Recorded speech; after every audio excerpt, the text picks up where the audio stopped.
প্ৰথমেই চাওক দৃশ্য এইখন প্ৰকৃততে দলং নে মৰণ ফান্দ গোহাইগাঁৱৰ 6 নম্বৰ কচুগাঁও পৰিষদীয় সমষ্টিৰ গুৰুফেলা কৈমাৰী গাঁৱত আছে এইখন দলং নৈৰ প্ৰবল খহনীয়াত জাহ গ'ল দক্ষিণ কৈমাৰী গাঁৱৰ পৰা উত্তৰ শোলমাৰী সংযোগী পথৰ ওপৰত থকা পকী দলংখনৰ এটা অংশ ফলত বন্ধ হৈ পৰিল যাতায়াত পথেৰে জৰুৰী সেৱা এম্বুলেন্স স্কুল কলেজৰ ছাত্ৰ ছাত্ৰী ব্যৱসায়ী চাকৰিয়ালকে ধৰি সাধাৰণ জনতা আহযাহ কৰিব নোৱাৰাত বিপদৰ সন্মুখীন হৈছে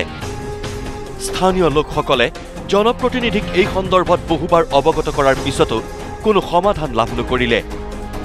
ৰাইজৰ অভিযোগ কেইবা লাখ টকা ব্যয় কৰি নিৰ্মাণ কৰা এই দলংখনৰ এই বিধ্বস্ত অৱস্থাৰ পিছতো বিটিসি চৰকাৰৰ কোনো খবৰেই নাই আমাৰ গাঁৱৰ মানুহ বহুত দুঃখিত বৰষুণ দিনত বহুত অসুবিধা সাইকেলও নাযায় আৰু বাইকও নাযায় চাৰি চাকাতো না আহে এম্বুলেন্স বেমাৰ আজাৰী হ'লে এম্বুলেন্স না আহে একেবাৰে না আহে এই ইয়াতে দুৰ্ঘটনা হৈছে বহুত ডেঞ্জাৰাছ এক্সিডেণ্ট হৈছে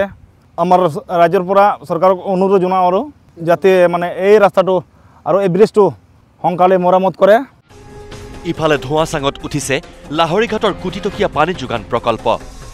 50 হেক্টৰ কৃষিভূমিত পানী যোগানৰ লক্ষ্যৰে মৰিগাঁও জিলাৰ লাহৰীঘাটৰ খন্দুবা বিলৰ পাৰত নিৰ্মাণ কৰা হৈছিল জলসিঞ্চন বিভাগৰ এই প্ৰকল্পটো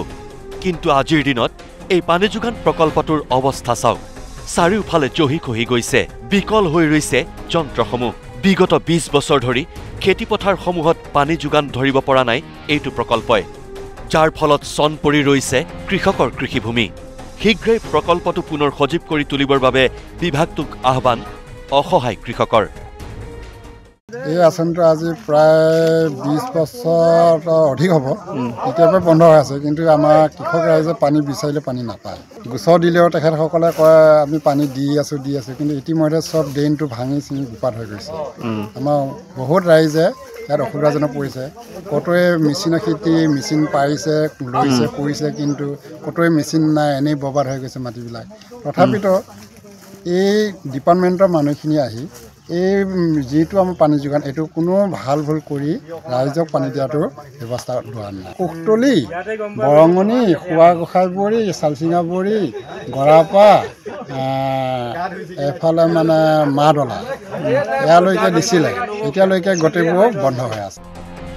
গোহাইগাঁৱৰ পৰা দুলাল চন্দ্ৰ ৰায় আৰু লাহৰীঘাটৰ পৰা আবুল কালাম নিউজ লাইভ